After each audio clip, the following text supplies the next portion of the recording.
আসসালামু আলাইকুম মুরব্বী। ওয়ালাইকুম আসসালাম। আপনার নাম কি? হাসান আলী, বাসা কোথায়? চন্দ্রবাস।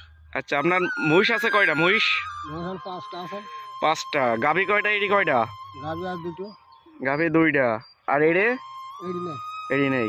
আর বাচ্চাগুলো কি? বাচ্চাটা এড়ি আর দুটো পাড়ি। বাচ্চাগুলো এড়ি আর 2টা বকনা। বকনা, আচ্ছা। আচ্ছা, আপনি কি জানেন যে আপনার এখন বর্তমান মহিষের কৃত্রিম প্রজনন অর্থাৎ বীজ দ্বারা প্রজনন করা হয়? আপনি কি জানেন এটা? আপনার কয়টা মহিষের বীজ দেখানো আছে? দুটো। 2টা। আর এইগুলো 3 দিয়ে। বীজের বাচ্চা পাইছেন এখনো? হ্যাঁ, পেয়েছে। একটা পাইছেন। আচ্ছা, এই যে বর্তমান যে সরকার বীজের ব্যবস্থা করেছে মহিষের জন্য, এটা আপনারা কতটুকু ভালো মনে করেন মহিষের জন্য? যেহেতু আপনারা মহিষ খামারি, কতটুকু ভালো মনে করেন? ভালোই আছে। যে আপনাদেরকে সুবিধা হয়েছে যে সরকার বীজ করেছে মহিষের জন্য, এটা কি সুবিধা হয়েছে? একেবারে সুবিধা হয়েছে। সুবিধা হয়েছে।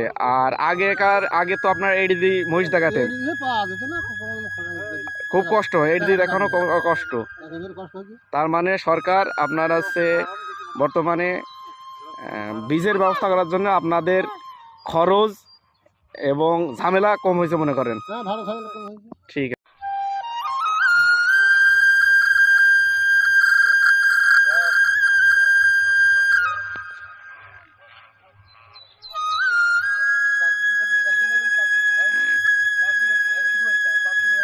সেই বকনটা